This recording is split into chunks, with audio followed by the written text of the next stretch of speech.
All right, welcome back to another video. So here's where I'm at so far.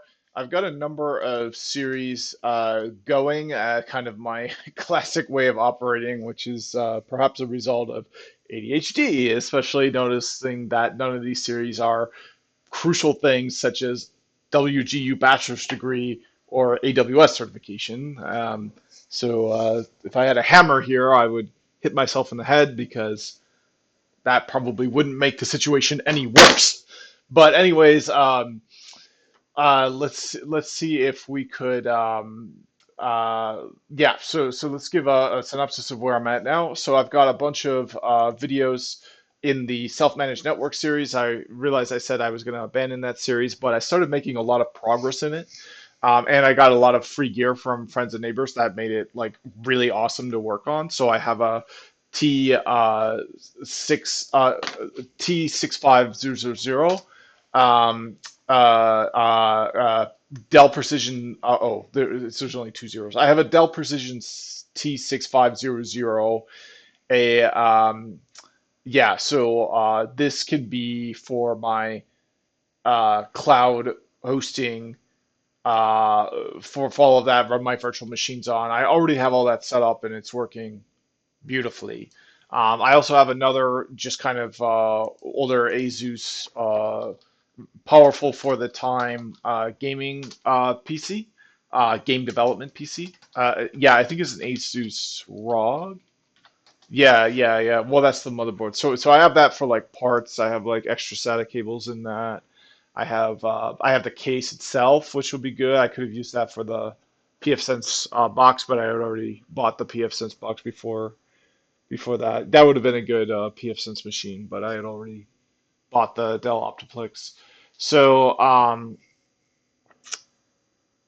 and then I have like extra monitors, which was great. I got that from there because I needed a VGA connection to access the console line. So that's where I'm at with that. Is I just got a bunch of gear coming in from friends and neighbors that didn't cost me anything, and that enabled me to make a lot of progress. So I've been working on that since since really only 2 weeks ago. Oh, for like the last month, I've been working on that. Prior to that, I was doing the Hugging Face Agents course, but in order to actually follow along with the notebooks and run the code yourself, you need access to the models. So you can get access to the models over the cloud, local. If you do it over the cloud, you have to pay for access to the models. So there's something called inference. You get a little amount of free inference in your Hugging Face profile, but you run out of it very quick, and you end up having to pay for it very quick. So I stalled my progress there. I didn't want to continue on until I was able to host a cloud service myself and just use a local GPU as if it were a cloud service and just point the notebook over to my local uh, service running. Uh, yeah, so I'd probably have to install OpenVPN on this machine, and then that would probably work. And I'd be running a Lemon. I'd be running, but that would be something I consider putting a fair bit of money into is like an AI home lab, like an actual good GPU for an AI home lab. And I wouldn't even have to put that much money into it. TechCrunch has a really good database, so I can quadruple my performance for a good price. Like I can intelligently invest more and rather than just like throwing money blindly at it when it would be better to throw my money blindly at something else. So yeah, that's where I'm at. The Hugging Face Agents course captured my attention. Before that, I was making some progress on the self management course, but I had to pick that up. So it's been 2 months since I read AI Engineering by Chip Huyen, but yet it remains a very powerful, relevant, up to date book. So that's what this is going to be about. We're going to keep working through AI engineering, and I'm going to revitalize that series. Unfortunately, my self-managed networks series is going to be dead for a while because I think my Switch gave out on me.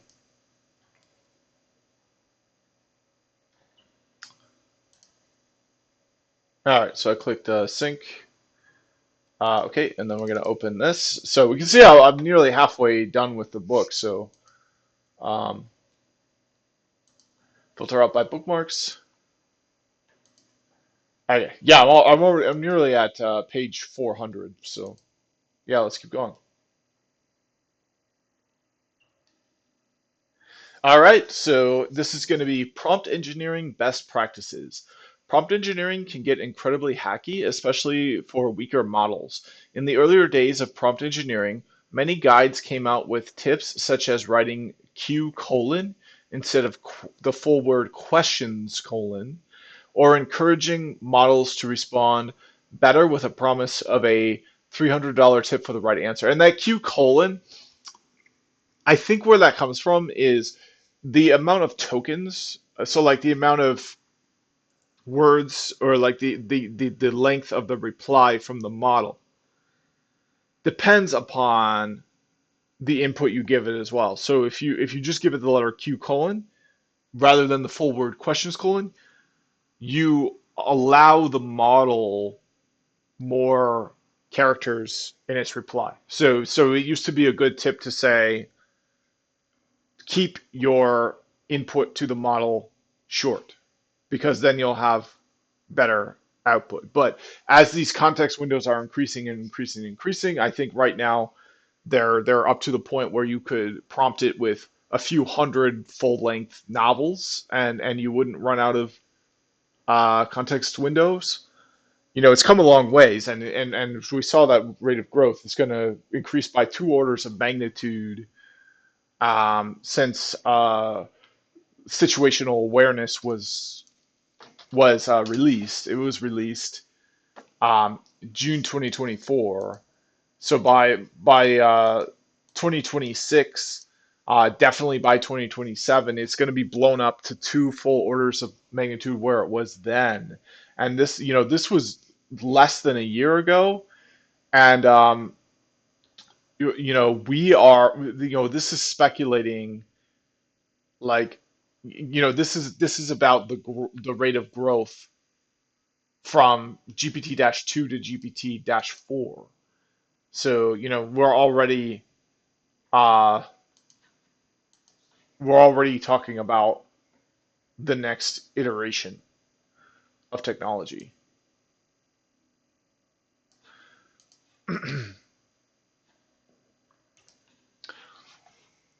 Okay, so while these tips can be useful for some models, they can become outdated as models get better at following instructions and more robust to prompt perturbations. Yeah, an ideal model you don't want to work where it's to say like, can I have a something please with one question mark, and it says no, and then you give it two question marks and it says yes. It's like you want it to be able to respond. It's like, imagine you're working at a or imagine you're going to get a hamburger at McDonald's, and the person next to you says, "Can I have a hamburger, please?" And they say, "Yes, here's your hamburger." And you say, "Can I also have a hamburger?"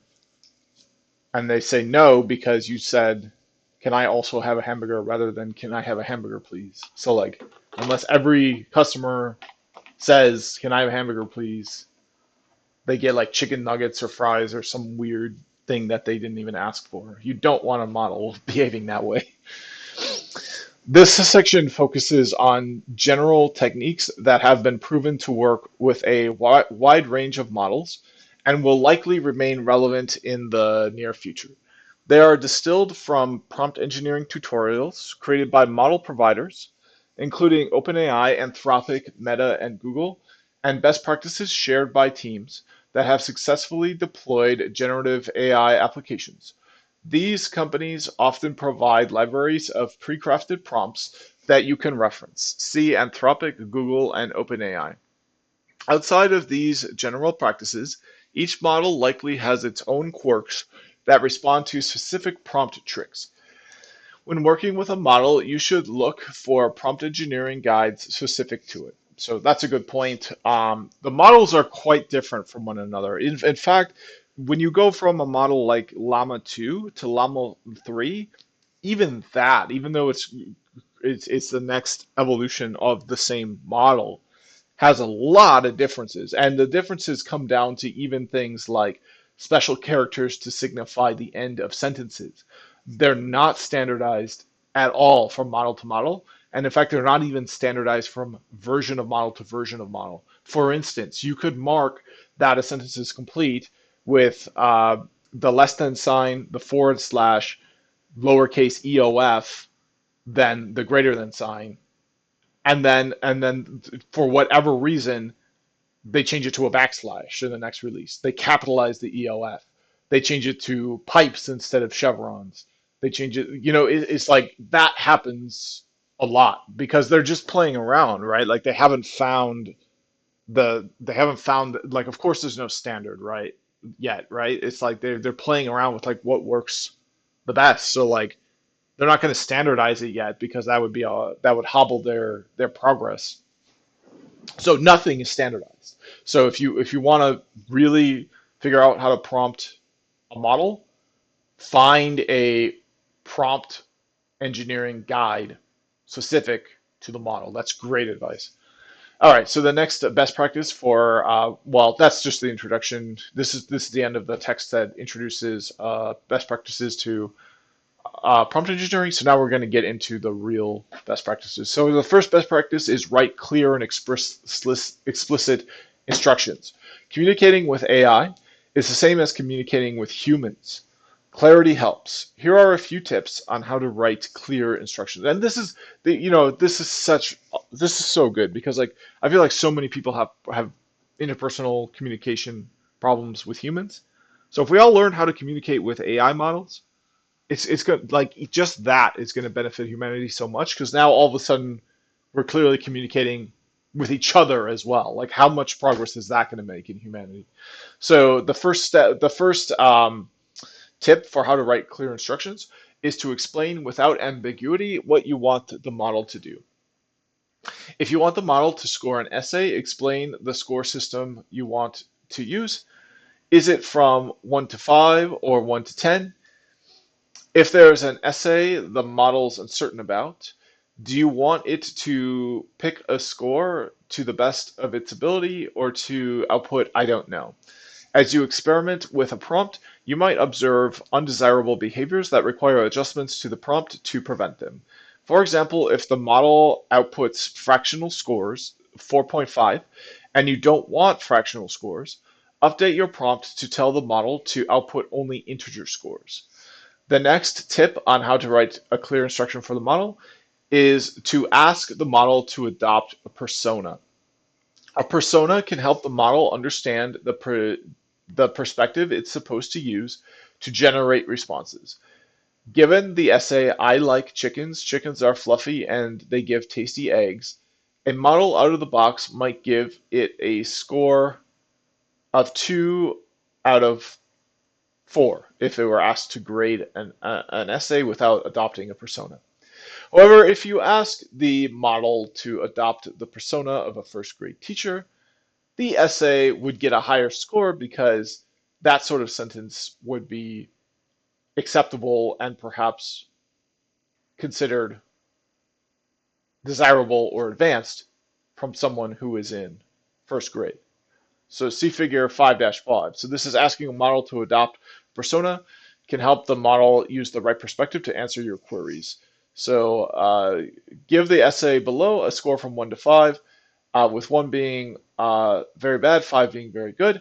Be concise, output only the score and nothing else. So I like chickens, chickens are fluffy, they give tasty eggs. So you just ask it random out of the blue. It's going to give it a 2 because, okay, well, it's a complete sentence, everything looks fine, but that's you're writing an essay. Like I want to hear about the stock market, right? It's like a 2, if not a 1, which is cool that it comes out of the box expecting that level of sophistication where it would give something like that a 2. But this is how it can change by giving it a persona. So you're a first grade teacher, same text, everything the same. The only thing you changed in this prompt is you told it it's a first grade teacher. 4. Now it gets a higher score because it understands the context of where this was written. That first grader presumably wrote it. Although it doesn't say that, it says you're a first grade teacher. A first grade teacher might hear an adult write that and say this gets a 2 for an adult. So you could probably even make it more get a better reply. You could say you're a first grade teacher. Give the essay below that was written by a first grader a score from 1 to 5. So that yeah. So it might and then even more explain your evaluation criteria and why you chose the score you chose. So, all right, so provide, but if you do that, then you don't get 2 or 5. You don't get a single response, a singular response like that. So the next tip on how to write clear instructions is to provide examples. Examples can reduce ambiguity about how you want the model to respond. Imagine you're building a bot to talk to young children. Given the question, will Santa bring me presents on Christmas? A model might respond that Santa Claus is a fictional character and therefore can't bring anyone presents.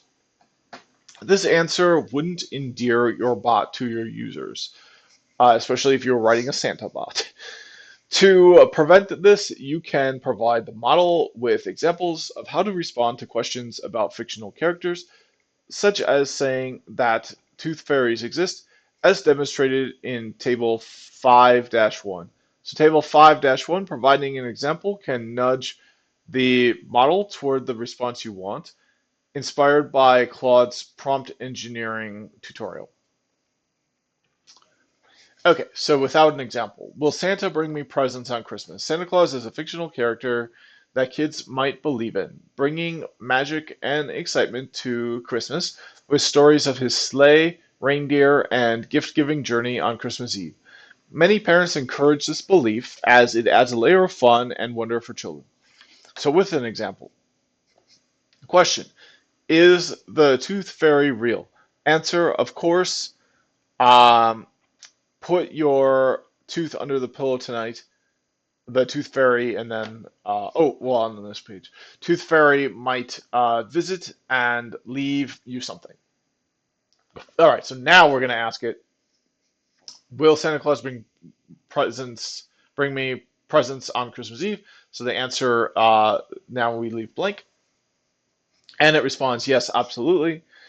Santa loves to bring presents to kids who believe in him and have been kind all year.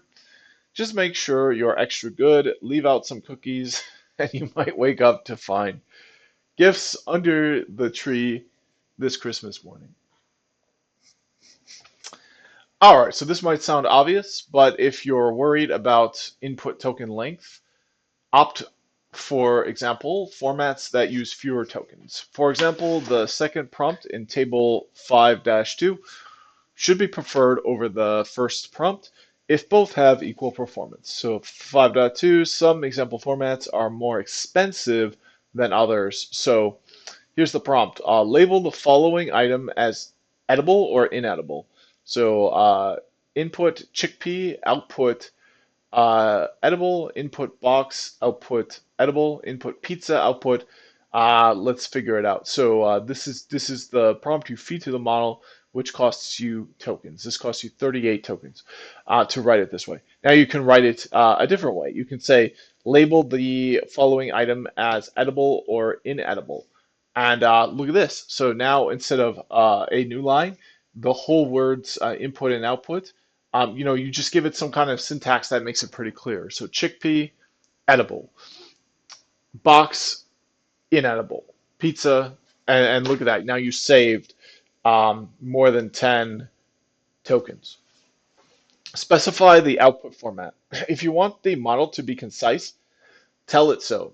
Long outputs are not only costly, model APIs charge per token, but they also increase latency.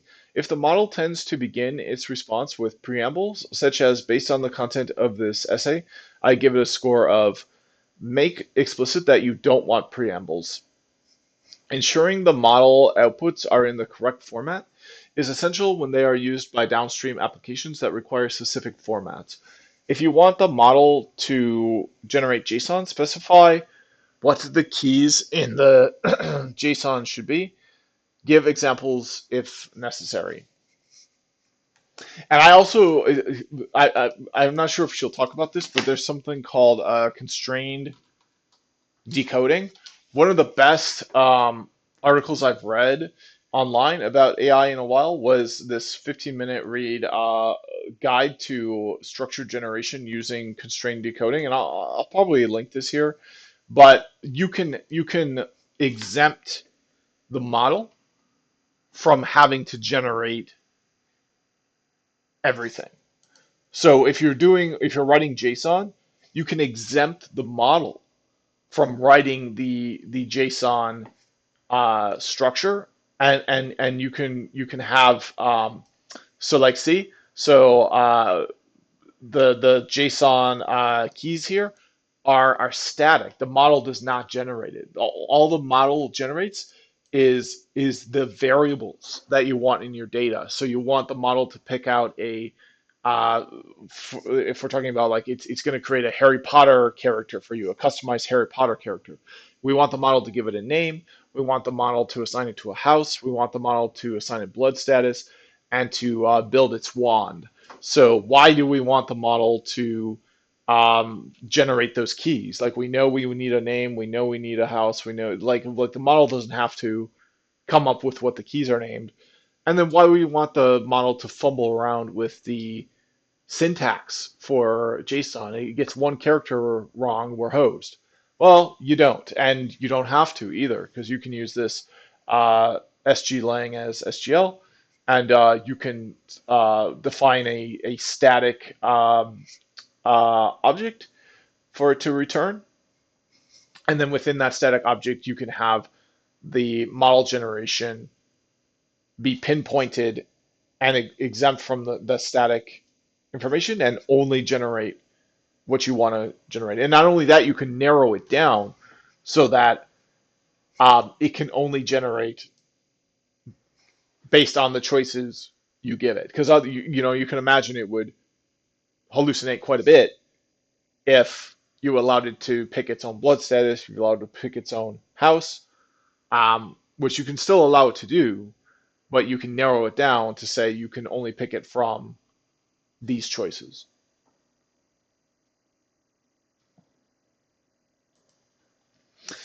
All right, so for tasks expecting structured outputs, such as classification, use markers to mark the end of the prompts to let the model know that the structured outputs should begin.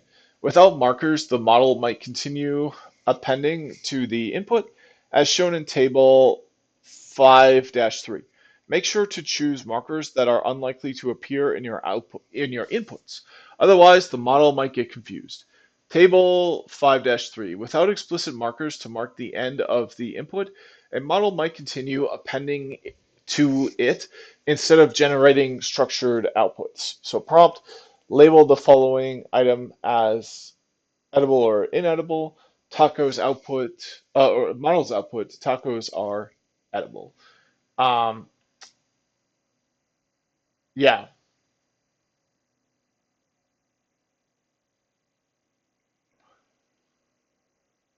okay. So pineapple pizza, edible, cardboard, inedible, chicken. Label the following item as edible or inedible. Okay, so yeah, I remember this. Continue appending to the edible without markers. The key should have markers. Should have markers. Okay, that's confusing. Well, this part's kind of confusing me, but this sounds familiar to what we read about in the Hugging Face course. You have to let the model know when to stop. Otherwise, it could just keep going. So, So the next tip for on how to write clear instructions is to provide sufficient context. Just as reference texts can help students do better on an exam, sufficient context can help models perform better. If you want the model to answer questions about a paper, including that paper in the context will likely improve the model's responses. Context can also mitigate hallucinations. If the model isn't provided with the necessary information, it'll have to rely on its internal knowledge, which might be unreliable, causing it to hallucinate. You can either provide the model with the necessary context or give it tools to gather context. The process of gathering necessary context for a given query is called context construction. Context construction tools include data retrieval, such as in a RAG pipeline, and web search. These tools are discussed in Chapter 6. How to restrict a model's knowledge only its context. In many scenarios, it's desirable for the model to use only information provided in the context to respond. This is especially common for role playing and other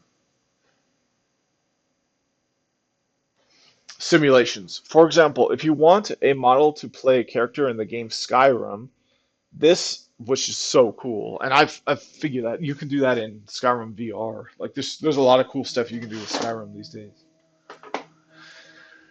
This character should, I've never played Skyrim, but I'm trying to play it for the first time. It's just when I tried to play it last time, I didn't have enough disk space for the mods, so I bought a SSD 2 terabyte, and I have disk space for the mods now. I actually have it downloaded and I have my headset set up, but I don't know. I don't have time for games. I have a lot of other stuff like watching 3 hours of Red Dwarf. All right, so this character should only know about the Skyrim universe and shouldn't be able to answer questions like, "What's your favorite Starbucks item?" How to restrict a model to only the context is tricky. Clear instructions, such as answer using only the provided context, along with examples of questions it shouldn't be able to answer, can help. You can also instruct the model to specifically quote where in the provided corpus it draws its answer from. This approach can nudge the model to generate only answers that are supported by the context. However, since there's no guarantee that the model will follow all instructions, prompting alone may not reliably produce the desired outcome. Fine-tuning a model on your own corpus is another option. But pre-training data can still leak into its responses. The safest method is to train a model exclusively on the permitted corpus of knowledge, though this is often not feasible for most use cases.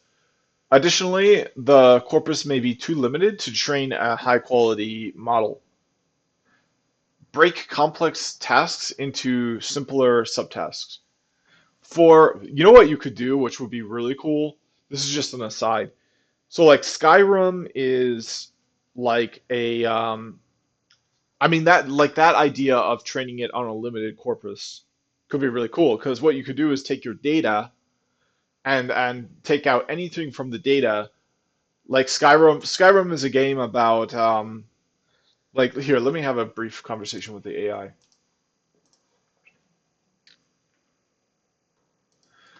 So let's talk about the game Skyrim, and specifically let's talk about an NPC in Skyrim. So like what time period of human history would you say that this NPC falls in? So, like, for example, let's say that you walked into this NPC's house and they had a stack of books.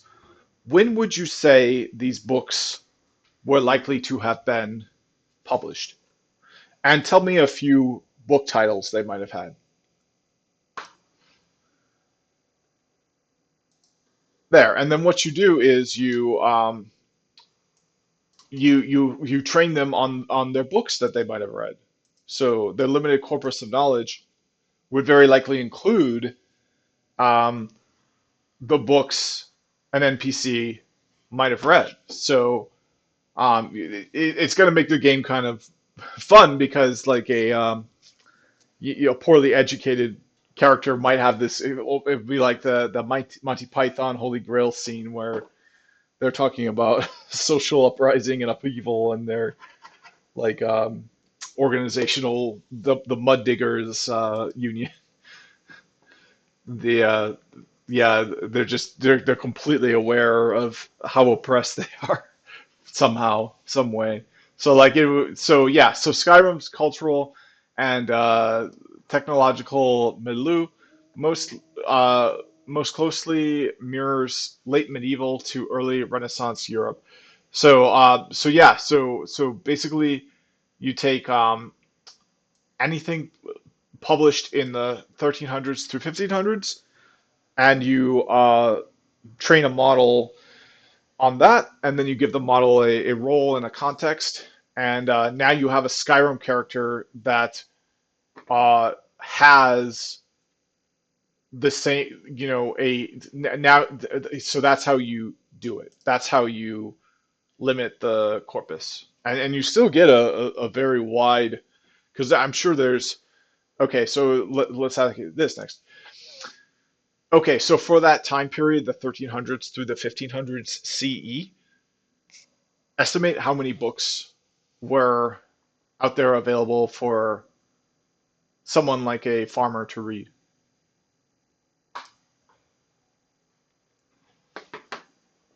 Now it's going to be kind of crazy because, or inaccurate, um, but like you can like almanacs, prayer books. I'm sure somebody back then would have read hymns at church. They would have read manuals for how to farm. I think people were quite literate, surprisingly literate, um, far back. At least anyone successful back in the day was probably quite literate. Um, oh,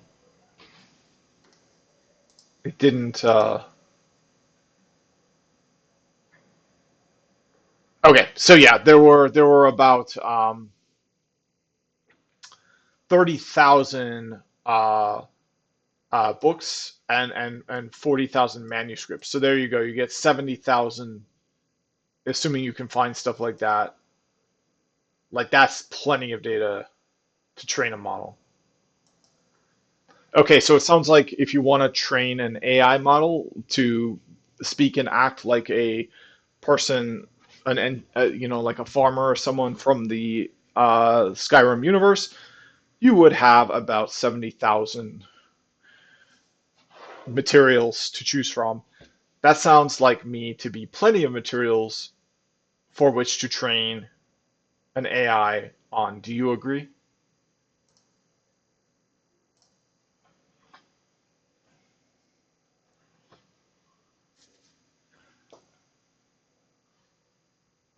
I mean, they train them on millions and millions and millions. Broadly speaking, yes. Yeah, yeah, billions of words.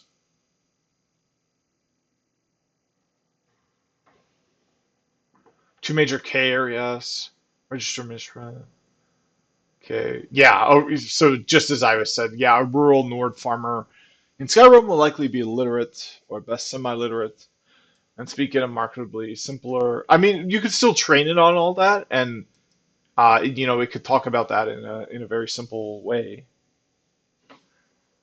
If you trained only on manuscript as your farmer, like a scribe, yeah, okay, yeah, it would sound like a scholar from the area rather than. But I mean, you could. I feel like the system prompts could do that. To capture true peasant speech, you'd want to blend in. Ah, yeah, that would be cool. And that's one thing that AI can't do yet that I would like to uh, do is it can't sing to you a tune. It can't whistle. It can't hear you whistle. It's like, come on, let's get there. Let's get there. I feel like that would be a big feel the AGI moment.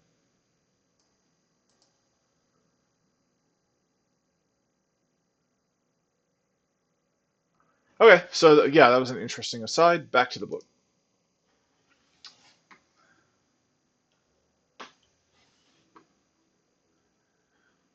Okay, so break. So the next. So this is the next. Not the next tip. So this is the next prompt engineering best practice. The last one was to provide sufficient context.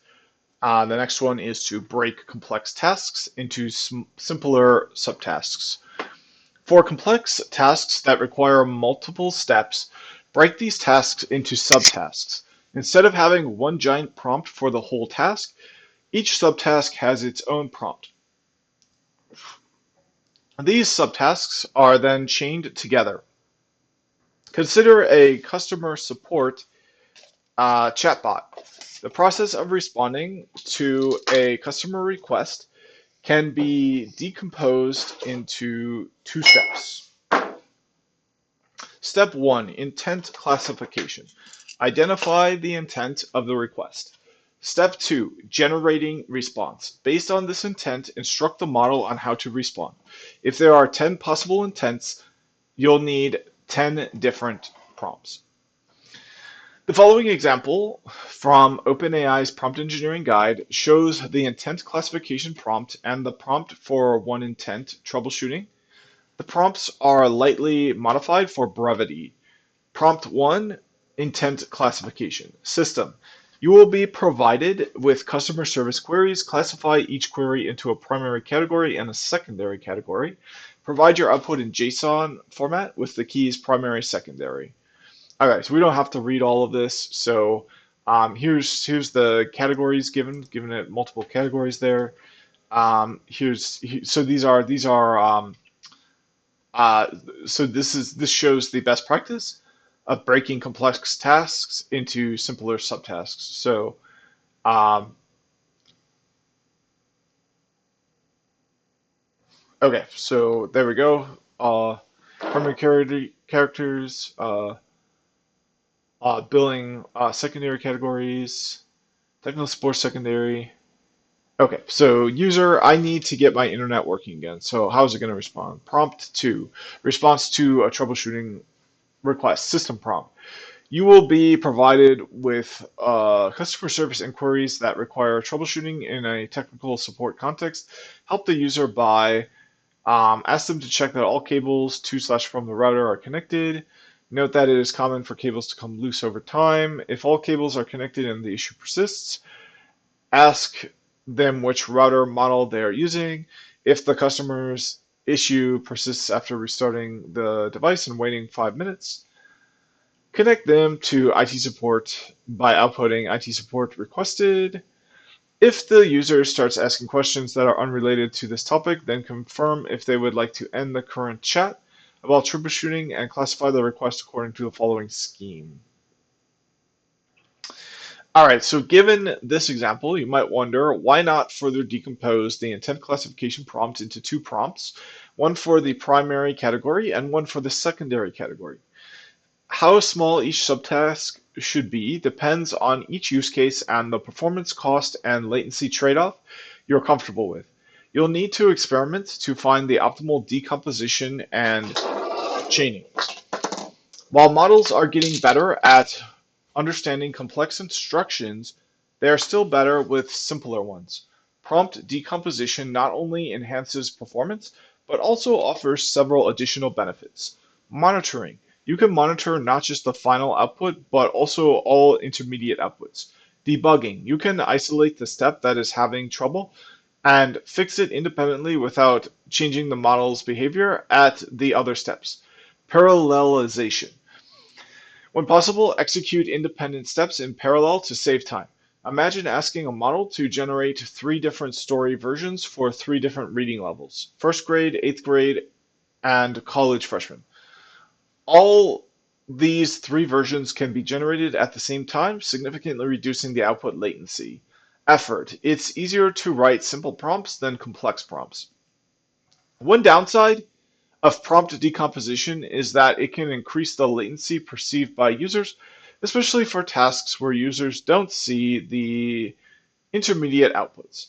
With more intermediate steps, users have to wait longer to see the first output token generated in the final step. Prompt decomposition typically involves more model queries, which can increase costs.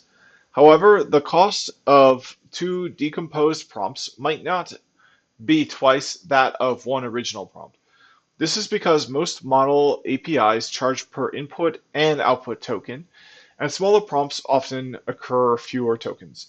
Additionally, you can use cheaper models for simpler steps. For example, in customer support, it's common to use a weaker model for intent classification and a stronger model to generate user responses. Even if the cost increases, the improved performance and reliability can make it worthwhile. As you work to improve your application, your prompt can quickly become complex. You might need to provide more detailed instructions, add more examples, and consider edge cases. GoDaddy, a hosting company, found in 2024 that the prompt to their customer support chatbot bloated to over 1,500 tokens after one iteration. After decomposing the prompt into smaller prompts targeting different subtasks, they found that their model performed better while also reducing token costs. Give the model time to think. You can encourage the model to spend more time to, for a lack of better words, think about a question using chain of thought and self-critique prompting. Chain of thought means explicitly asking the model to think step by step, nudging it toward a more systematic approach to problem solving. Chain of thought is among the first prompting techniques that work well across models. It was introduced in chain of thought prompting elicits reasoning in large language models, a paper published in 2022, almost a year before ChatGPT came out. Figure 5-6 shows how chain of thought improved the performance of models of different sizes, so Lambda, GPT-3, and Palm, on different benchmarks. LinkedIn found that COT, chain of thought, also reduces models hallucinations. So there you have it, figure 5-6. Chain of thought improved the performance of Lambda, GPT, and Palm on math word problem solving, sequence variation analysis, maps, and phylogeny. I'm not sure what that is. And GSM-AK benchmarks. A screenshot from Wei et al. 2022. This image is licensed under CC by 4.0. So yeah, we can see for some it improved a lot. For some it improved not as much, but for all it improved quite a bit. Prior supervised best. Oh, for some it even improved beyond the prior supervised best. And as the model scale increases, it does even better with chain of thought. So it's even more essential when you're using bigger models. When you're using very small models, it doesn't even make that big of a difference, but that's likely because the capacity of the model isn't sophisticated enough anyway to do anything, to do reasoning. But even with the small models, it helps. But yeah, you get a huge leap. In fact, beyond prior supervised best, you get a new best just by it working without any sort of supervision if you use chain of thought prompting. And we can see standard prompting, you get an increase. This one's fascinating. So for Swamp SS for Palm, it looks like it just kind of for SVAMP, it just kind of some of them. This is interesting. So SVAMP, it looks like the main benefit you get there is through the model scale. When you scale the model up, it performs better on that, whether you use chain of thought or not. So it looks like the chain of thought optimization shows up the clearest in GSM 8K. You can see they diverge quite a bit. But for everything else, honestly, it's a little bit of a modest improvement. I guess the biggest improvement is in Palm, where it actually does better than the prior supervised best. And for GPT as well, but they're pretty close.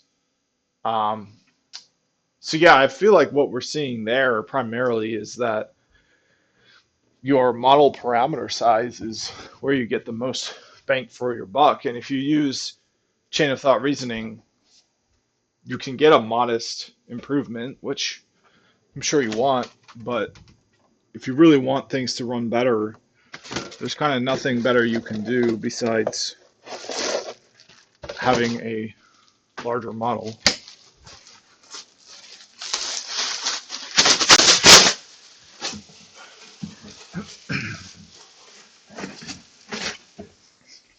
All right, moving on.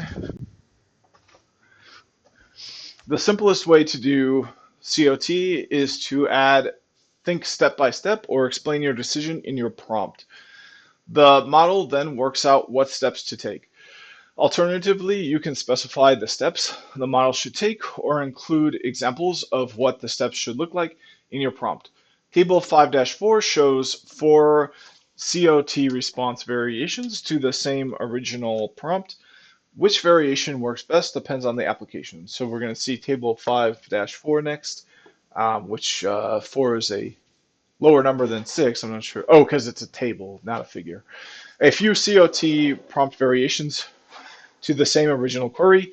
The COT additions are in bold. So original query, which animal is faster, cats or dogs? So zero shot COT. Zero shot means whether or not we give it examples. So we're going to give it no examples, and we're going to have it do ZOTs. So which animal is faster, cats or dogs? Think step by step before arriving at an answer. So that's one COT prompt. Another COT prompt, which animal is faster, cats or dogs? Explain your rationale before giving an answer. That's a form of a COT prompt. And then the final example of a COT prompt, which animal is faster, cats or dogs? Follow these steps to find an answer. Step 1, determine the speed of the fastest dog breed. 2, determine the speed of the fastest cat breed. 3, determine which one is faster. Okay, and then you can move on to one-shot COT where you give it an example. So one example is included in the prompt. We remember few shot prompting. You can really make it respond better if you give it anywhere from 1 to 3 examples of what you're looking for. You give it any more than that, it doesn't help. And zero shot. So really, 1 to 3 is kind of the sweet spot. And remember, you can eat up your tokens if you give it too many as well. So, which animal is faster, sharks or dolphins? The fastest shark breed is the short fin mako shark, which can reach speeds around 74 kilometers per hour. The fastest dolphin breed is the common dolphin, which can reach speeds around 60 kilometers per hour. Conclusion: sharks are faster. Which animal is faster, cats or dogs? So there we go. We gave it an example there.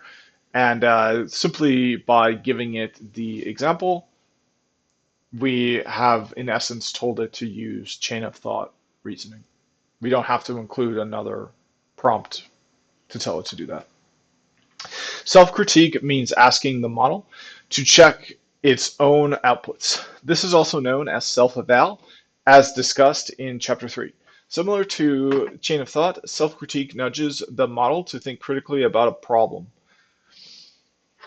Similar to prompt decomposition, chain of thought and self-critique can increase the latency perceived by users.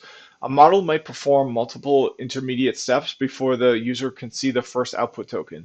This is especially challenging if you encourage the model to come up with steps on its own. The resulting sequence of steps can take a long time to finish, leading to increased latency and potentially prohibitive costs. Iterate on your prompts. Prompt engineering requires back and forth. As you understand a model better, you will have better ideas on how to write your prompts. For example, if you ask a model to pick the best video game, it might respond that opinions differ and no video game can be considered the best. And a game that involves, yeah, so And it can do that in a way that I find very insidious, because just because opinions differ doesn't mean that no opinions are better than others. So if it's my opinion that everyone should be punched in the face, and it's your opinion that everyone should have education and healthcare provided to them by their tax dollars, my opinion is worse. Upon seeing this response, you can revise your prompt to ask the model to pick a game, even if opinions differ. Each model has its quirks. One model might be better at understanding numbers, whereas others might be better at role playing. One model might prefer system instructions at the beginning of the model, whereas another model might prefer them at the end. Play around with your model to get to know it. Try different prompts. Read the prompting guide provided by the model developer if there's any.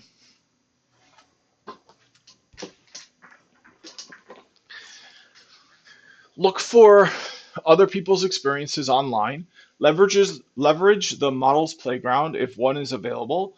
Use the same prompt on different models to see how their responses differ, which can give you a better understanding of your model.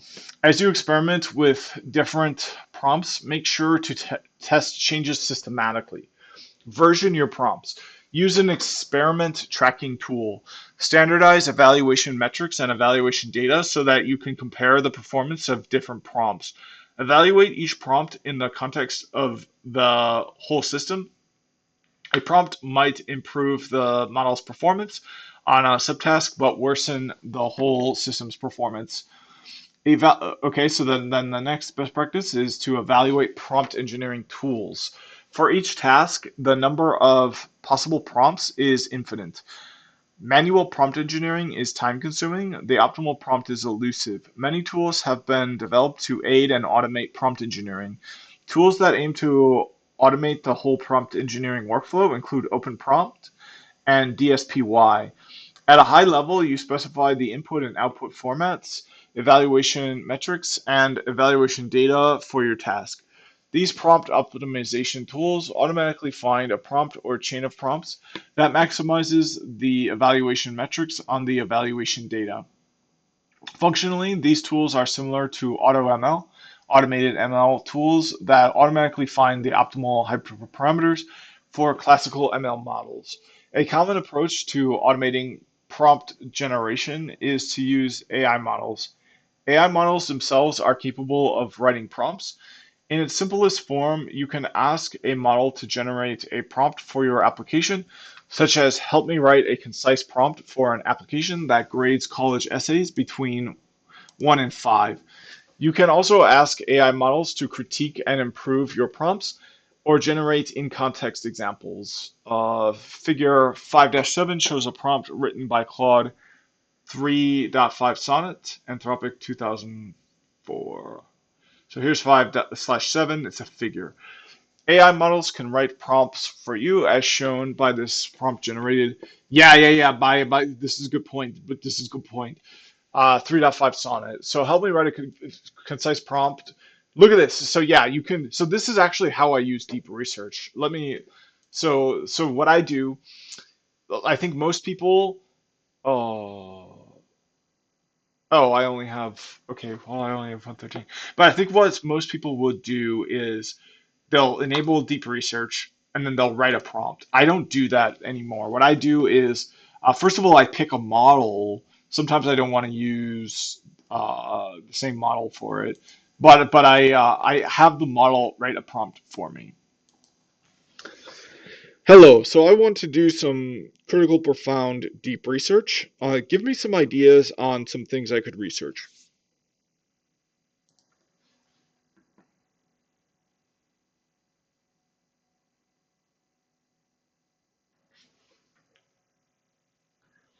Okay, so oh yeah, let's do that. Let's do that. Let's do that.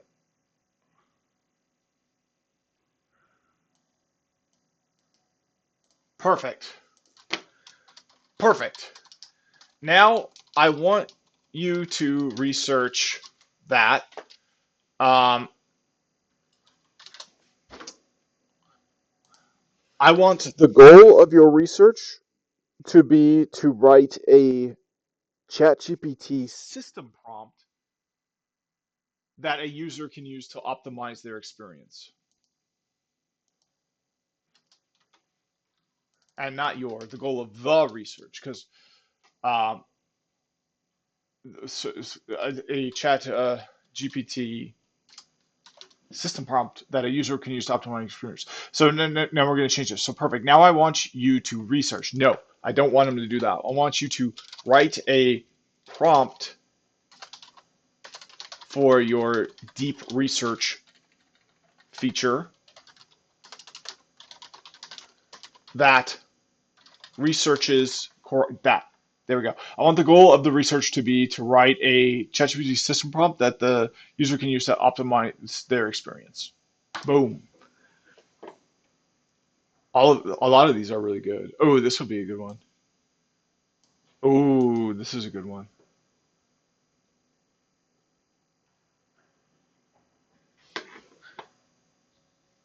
Okay, so there it is. So here's the prompt. So let's so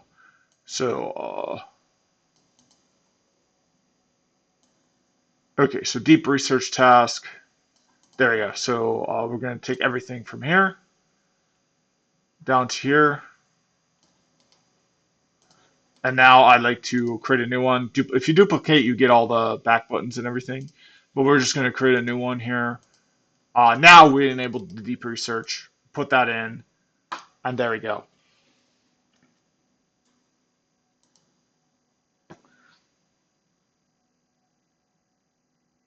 Oh, shoot. Wait. No, that was not good. Can I cancel it? Yeah, I can. Okay. Actually, it looks like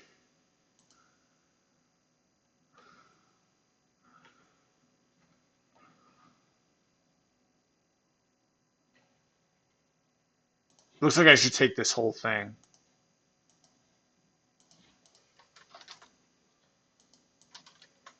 Okay. Yeah.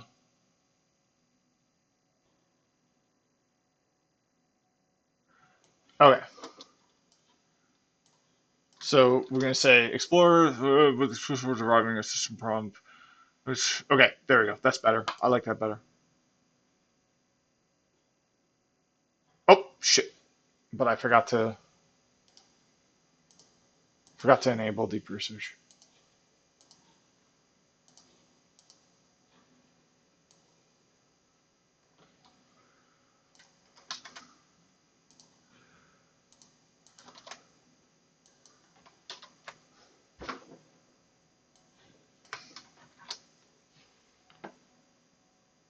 Okay, so now I've got deep research enabled.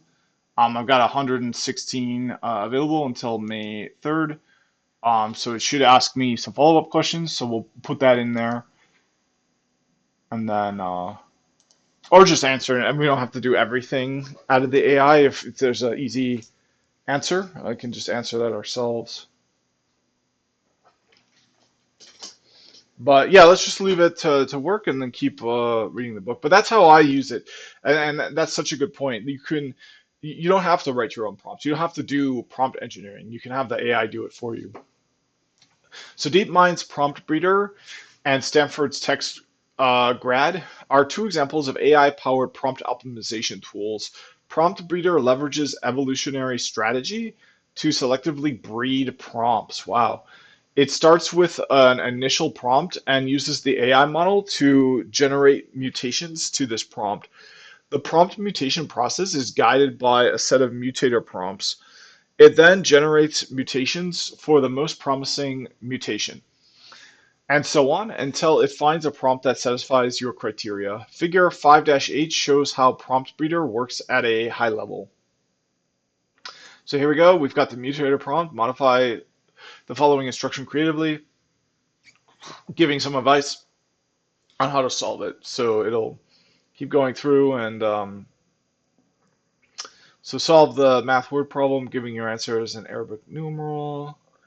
Figure out More question, write your answer in regular numbers. Okay, so that's figure 5-8. Starting from an initial prompt, prompt reader mutates mutations to this prompt and selects the most promising ones. The selected ones are again mutated, and so on. Many tools aim to assist parts of prompt engineering. For example, guidance, outlines, and instructor guide models towards structured outputs. Some tools perturb your prompts, such as replacing a word with its synonym or rewriting a prompt to see which prompt variation works best. If used correctly, prompt engineering tools can greatly improve your system's performance. However, it's important to be aware of how they work under the hood to avoid unnecessary costs and headaches.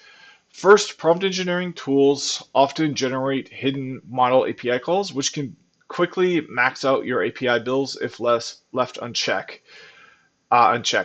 For example, a tool might generate multiple variations of the same prompt and then evaluate each variation on your evaluation set. Assuming one API call per month prompt variation, 30 evaluation prompts and 10 prompt variations mean 300 API calls. Often, multiple API calls are required per prompt, one to generate a response, one to validate the response. For example, is the response valid JSON? And one to score the response. The number of API calls can increase even more if you give the tool free rein in devising prompt chains, which could result in excessively long and expensive chains. Second, tool developers can make mistakes. A tool developer might get the wrong template for a given model, construct a prompt by concatenating tokens instead of raw texts, or have a typo in its prompt templates. Figure 5-9 shows typos in a LangChain default critique prompt.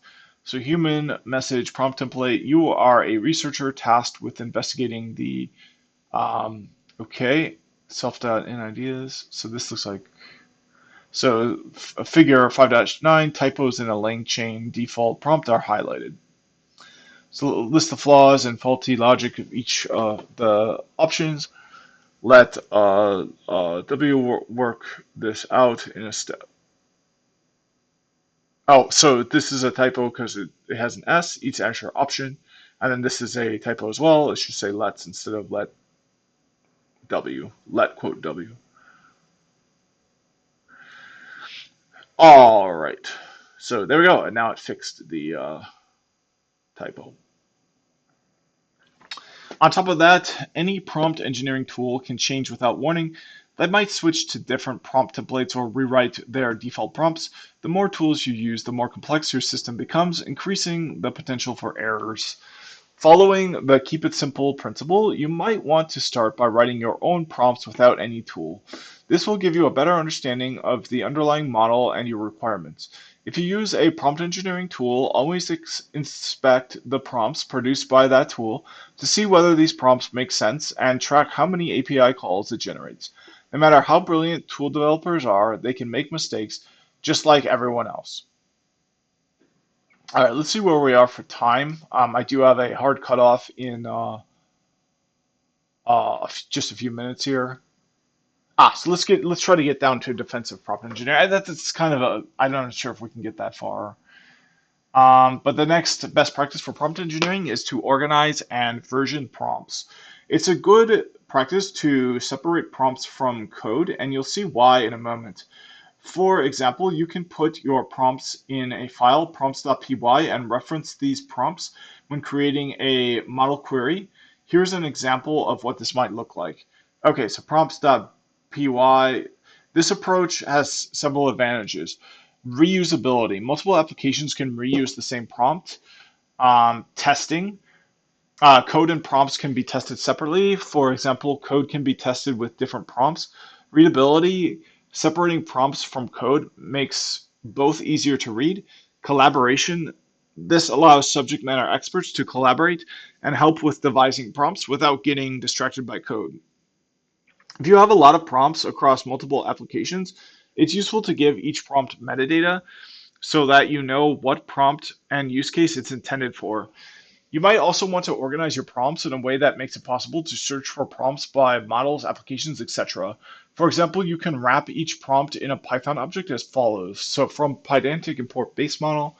So now we're wrapping the prompt in a Python object. Your prompt template might also contain other information about how the prompt should be used, such as the following: the model endpoint URL, the ideal sampling parameters like temperature or top P. Remember, temperature is how likely is it to make a kind of oddball choice when it comes to the probabilities. Like, how should it play the probabilities? Like, if you send it to a casino, should it only take, the surefire win best bets at the casino, or should it put 20 on black and roll the dice whether that's a good bet or not?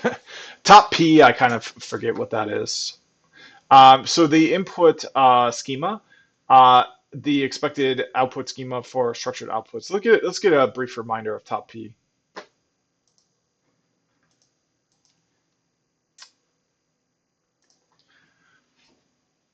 Hey, I'm learning about artificial intelligence and I'm reminded of the ideas temperature and top P. I think I have a good idea of what temperature is. Temperature is like how likely the model is to make a oddball choice when in the probability, given the probability of different choices. So a good analogy would be you send someone to a casino and to give them and you have a variety of temperatures you give to this person. One of the temperatures would be only make the best bets, play the best odds, and try to win by making the best mathematical decisions. Or you can say, go in there and play by your gut, and if it seems like a risky bet, go ahead and take it if you would like. So evaluate my understanding of temperature, and then remind me what top P is. Hey, Graham. Your understanding of temperature in AI is spot on. It controls the randomness of the model's output.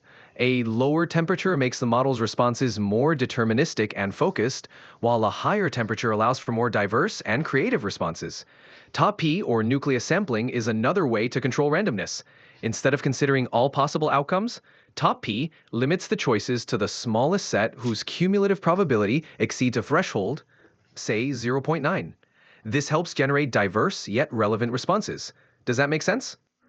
I think so. So temperature basically like makes a model, tells a model like like if you let's say that you have 10 choices. So like I say, hi, how are you?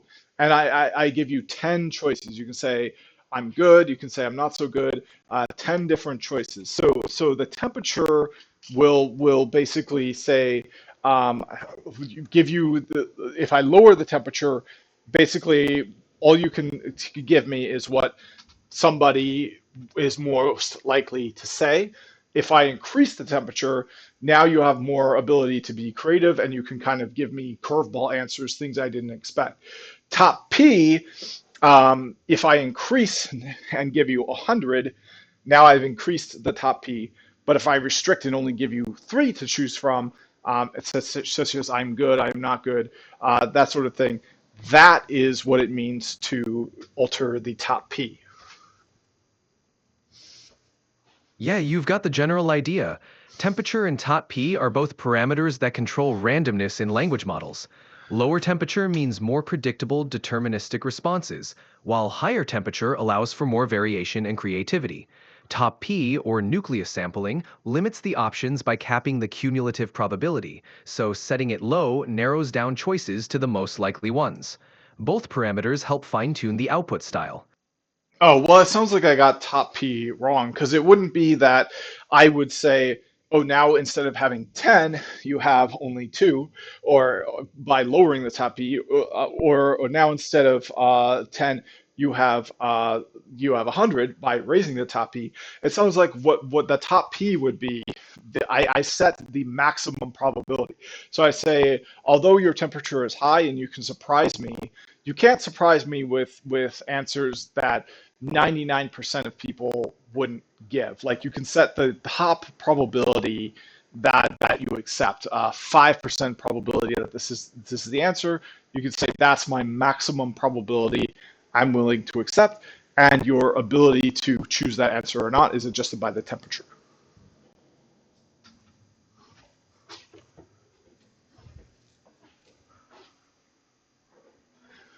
Ah, shit. So the AI poops its pants a lot. It's not going to respond to me. It didn't hear me, and it's not going to respond. It might still be thinking. I might need to give it time, but this happens a lot. I just have to stop it and restart it. Are you still there?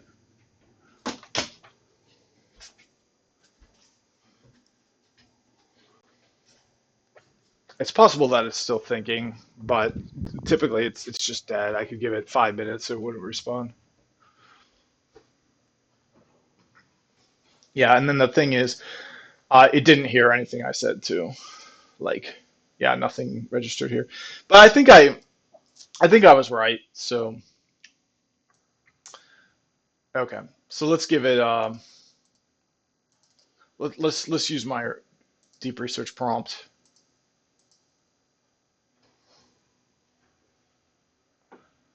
Choose for me.